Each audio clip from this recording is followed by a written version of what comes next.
Boom. All right, Steve Sims, we've officially been on the line for about 3.5 seconds. And I said, let's not have any small talk. Let's hit record and see what the hell happens, right? Yeah, well, how can that possibly go wrong? Yeah, considering I haven't talked to you in probably a year or more, maybe two. Did anything happen globally between then and now? I don't even, life is normal. I think the world's got pretty much turned upside down, hasn't it? So things have happened. It's a little crazy, man. Where are you calling me from right now? Funny enough, I'm in Brad Lee's office. You can see all Brad Lee's stuff. Oh yeah, it's Bradley's office because his name is everywhere. At the book, yeah, everything, the place. But I'm doing an interview with him shortly after this for dropping bombs for the book, and so he said throw in here. So I'm in Vegas doing a whole studio lineup of videos for the book. Good for you, man. Hopefully, when my next book comes out, Bradley will have me back. Well, I'll have you. Yeah, there you go. When this is good. This is a good warm up. We don't use as much foul language as Brad will invite you to drop on his show. We're a little more PG-13 rated, but anyway, man. So all right. So where could we start? Where should we start? I had you on. I did look it up. I always forget to look up when I have a second guest on the first episode, and I always sound like I'm floundering. I go, I had you on at some point. No, it was episode 222.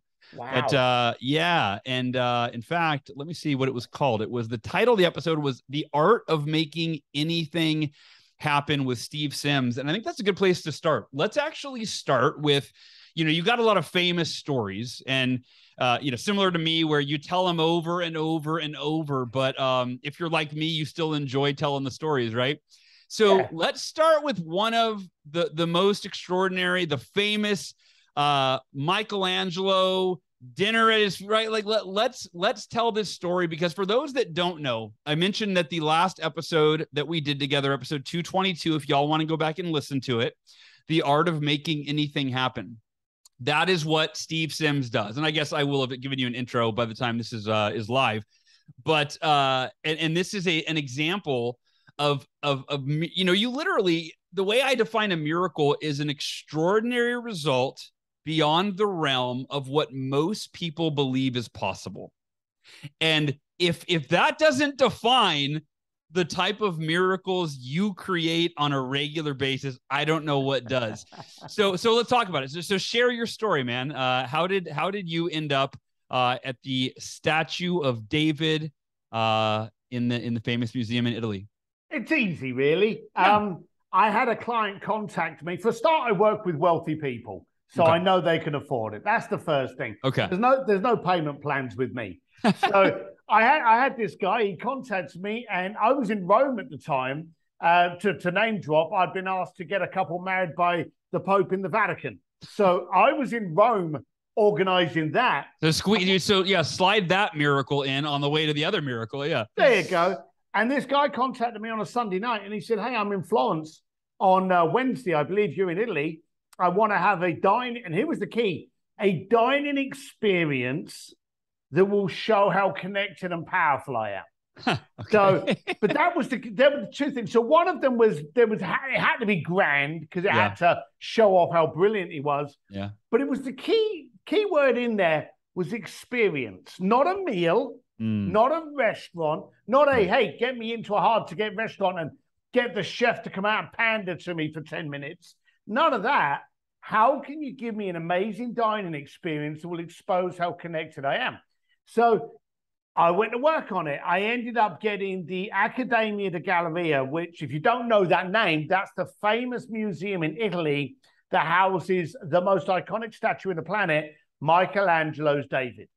And I closed the museum down from about 3:00 in the afternoon, and at 9:00 at night, I had my guests walk in, and there was a table of 6 set up at the feet of Michelangelo's David.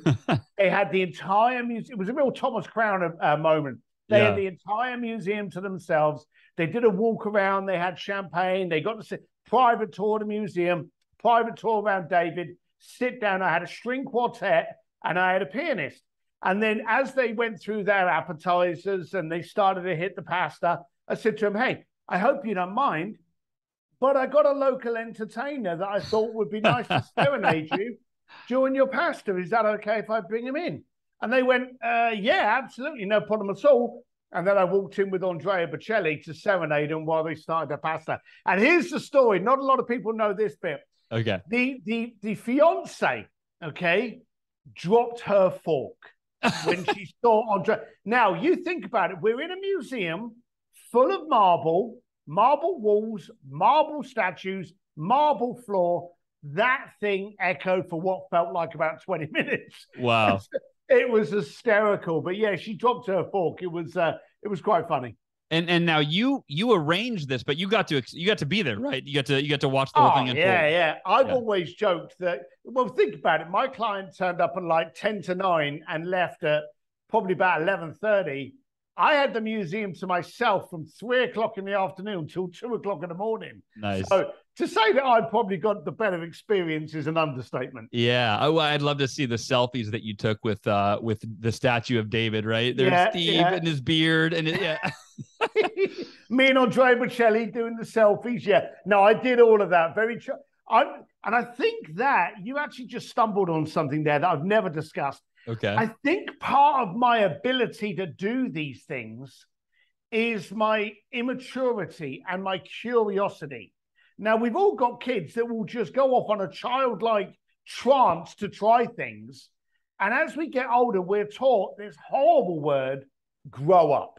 And my wife often says to me that I'm a 55-year-old 5-year-old. I'm just immensely curious. How can I get in there? How can I get out John? How can I get on Driver? And I'm just very, very curious. Yeah. No, that makes sense, right? And playful and fun. And it's also, it makes you likable because you're adorable like a 5-year-old. Yeah, and you want to stick me in timeout a lot. Yeah.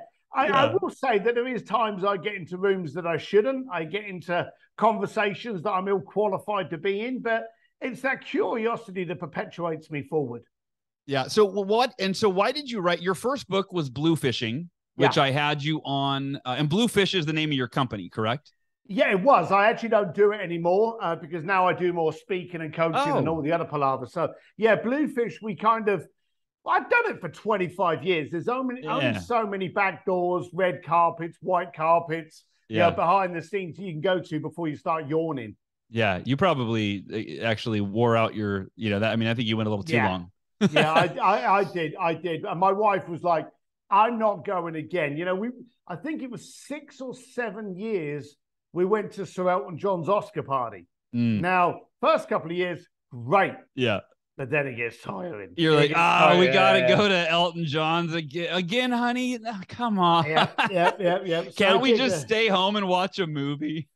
That was it. I did, trust me. We've had those conversations. So I just kind of moved away from that. And to be honest with you, the book helped me. I won't say helped me. It ignited me. Because for 25 years, I was probably the most connected guy that no one had ever heard of. Yeah. I was dealing with Elton John and Elon Musk and Richard Branson and people that you've never heard of from Russia, Macau, Korea. Some very colorful characters I've got in my Rolodex that when I got the chance to write Bluefish in, I just wanted to write how a bricklayer was able to do these things. And I honestly didn't think it would take off. And I'm not trying to be coy or humble. Yeah. I thought, this could be good. I can tell my kids I'm an author now. This will be fun.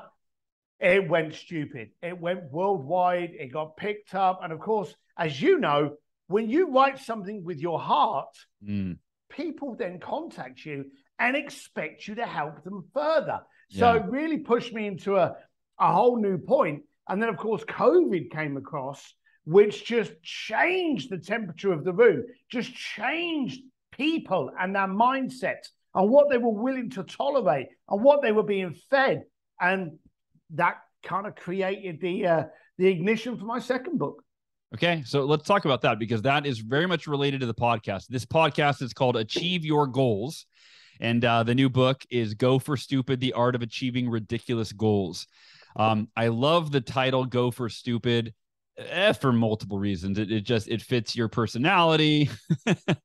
It's fun, right? And it's, we'll explain. I actually would love, as an author, I'm going to selfishly ask you, when did that title come to you? It came to me about 10 years ago. Oh, okay.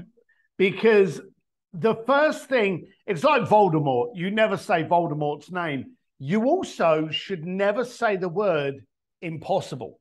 Now, Okay. now I know people go, oh, that just stands for I'm possible. But secretly, subconsciously, you're giving that word power. Yeah. So whenever someone would come to me and they go, oh, I'd like you to do this, Steve, but I understand it's impossible. That just, because you think it's impossible, that just gave me the chance to invoice you 3 times more than I would have done, you know? So Sure. we never recognized that word. And we literally, whenever we would do anything, just like the David, we would first of all get the request and then kind of ignore it and go, okay, how can we go for stupid here? Not, let's go for the impossible, because you've already committed in your head that it's a dead end. Yeah. What's the most ridiculous thing that we could do? How can we go for stupid? And we used to sit around our rooms, whether it be at home with my family, whether it be the office for the team, and we'd go, right, let's go for stupid. We want to do something in Paris. Where should we do it? Let's go to the rooftop of the Eiffel Tower. And we would always start with the stupid goal, and quite often fail. But what we achieved was 20 times more than what we felt possible. And do you know a weird thing happens? It starts growing. You know, all of a sudden, 90% of your ridiculous requests come off.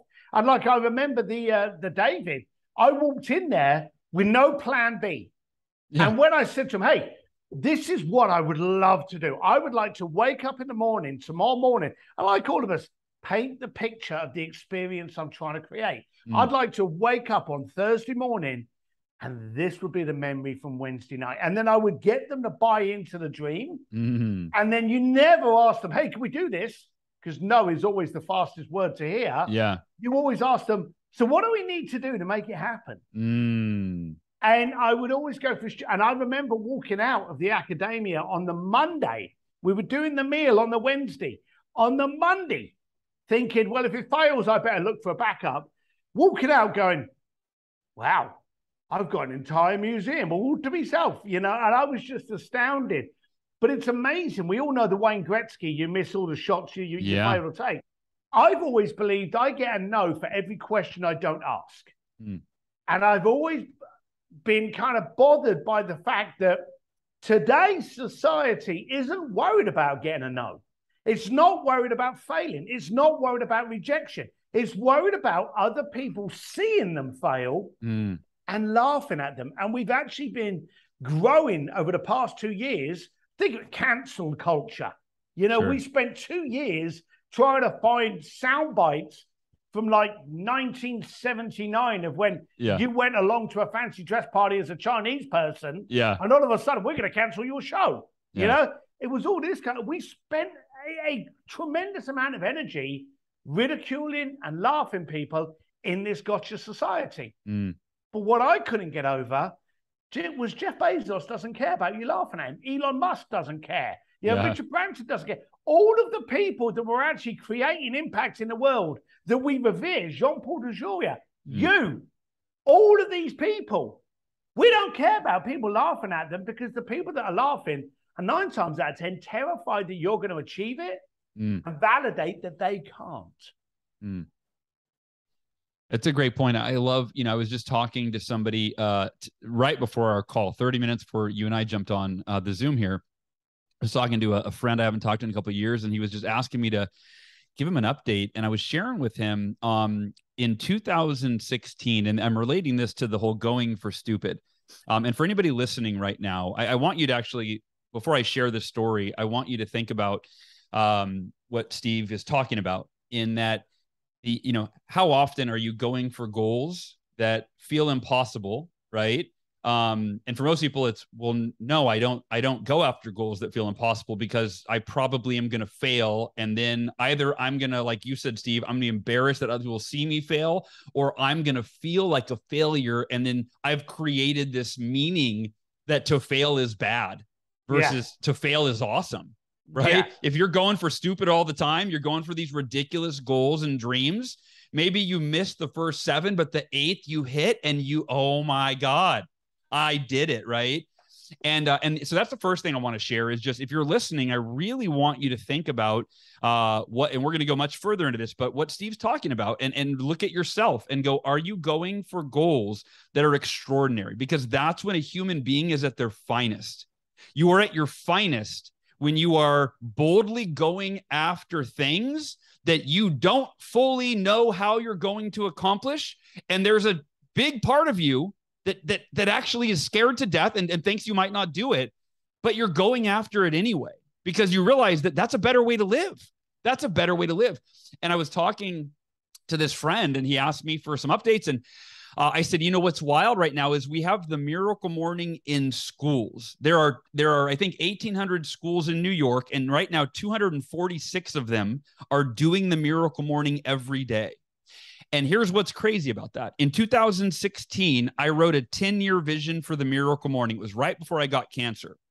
And I had forgotten it. I literally wrote it and I kind of forgot about it. And a few months back, I found it on my computer. And I had written down one of my 10-year vision pieces was that by 2026, every school in the world, every classroom starts their day with the Miracle Morning so that students are meditating and reciting affirmations and visualizing and exercising and reading and journaling what they're grateful for.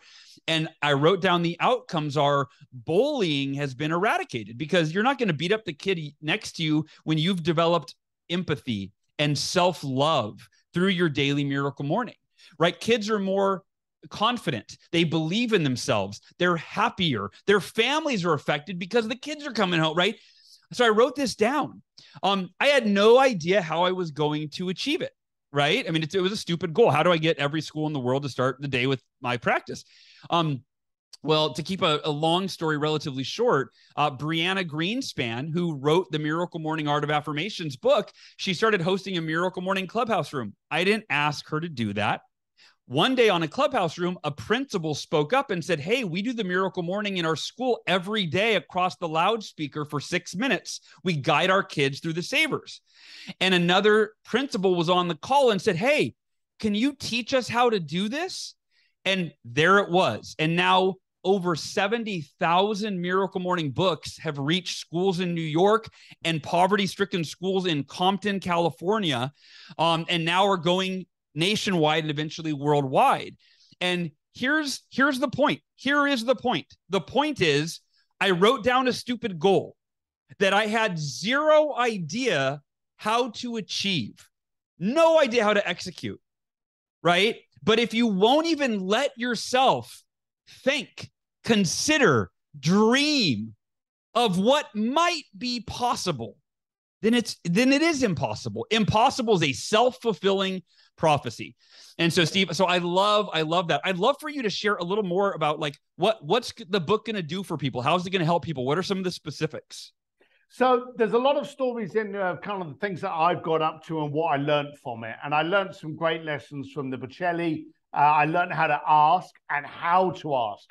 So not only ask more of what I wanted, but also ask more of me. I also wanted to basically build up self-confidence to not worry about the gotcha society and to actually understand that those people pointing and jeering at you 9 times out of 10 can't afford you. It's those people that we shouldn't be listening to that are usually the noisiest. And so the book's going to run through that. It's also going to run through conversations I've had with some phenomenally talented people throughout the planet, from Elton John, Richard Branson, Elon Musk, where they talk about quite simply how they envisage goals and how they're actually able to dispel the concern about the laughter. In fact, a good friend of ours, a joint friend of ours, Joe Polish, he openly turns around and he says the definition of hell is to meet the man or woman you could have been. And so I'm trying to, and this is quite simply aggravation. I hated COVID, not because it locked us down, none of that. I actually had, I'm going to say it quite openly, COVID was the best years of my life. I've heard that from people before. Yeah, it really was good. Here's a little fact that you may be aware of.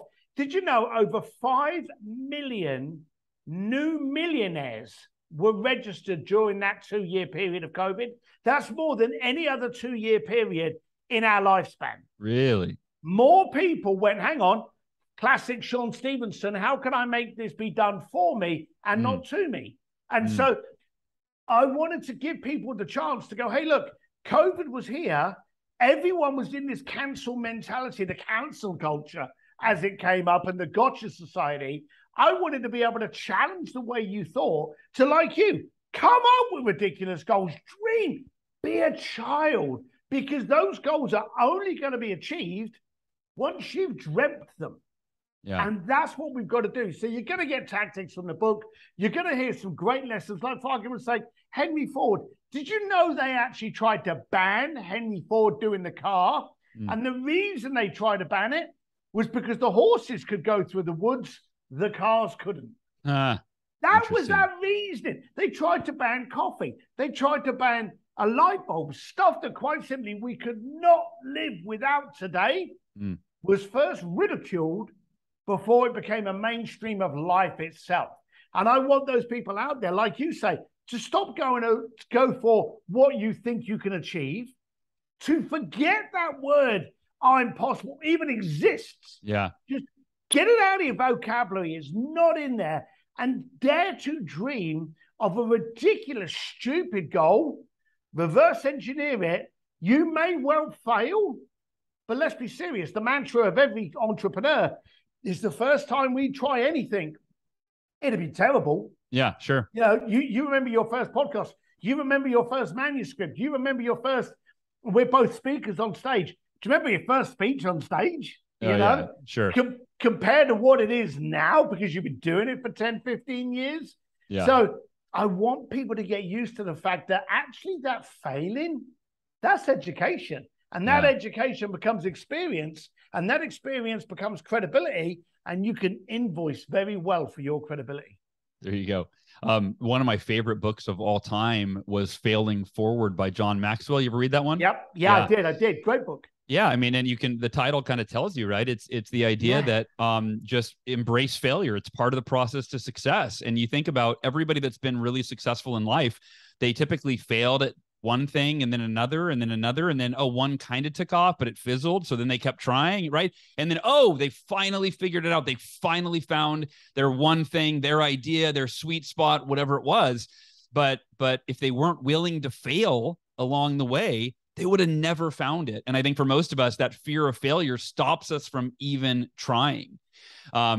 Yeah. So, and you're a living example of somebody who has boldly gone where no man has gone before, if you will. Literally. What's next for you? What are you mentioned you're on the speaking circuit now. And so writing, speaking, is that your primary focus? What's next? Well, I have a media company. You know, I did very well with Bluefish when we were working with some of the biggest events in the planet, from the New York Fashion Week, Kentucky Derby, Formula One. So we run a marketing and media company focusing on branding. That's been, my big bread and butter. But I've been on the speaking circuit for about 4.5 years now. Wow. I'm doing lots of gigs. In fact, I'm one of the headline keynotes for Traffic and Conversion this year. Nice. In San Diego. I'm with Richard Branson in a couple of weeks, funny enough. And then about a month ago, I was with Gary Vee. So it's just all taken off. I do a lot of speaking, a lot of coaching. I have my private events called Speakeasies. And I try to do things a bit different. Like, one of the things I'm doing in November is I'm going to prison.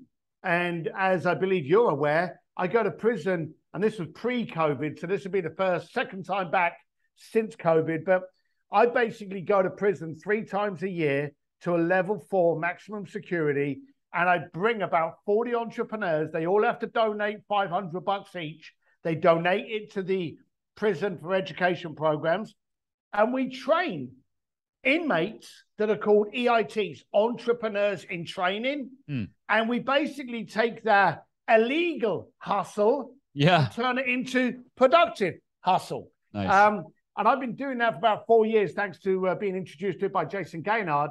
And so I'm really just trying to continue that growth. I'm trying to continue that education. I'm trying to stretch myself. And we can only be stretched when we're willing to step into uncomfortable situations. And that's what I try to do on a regular basis.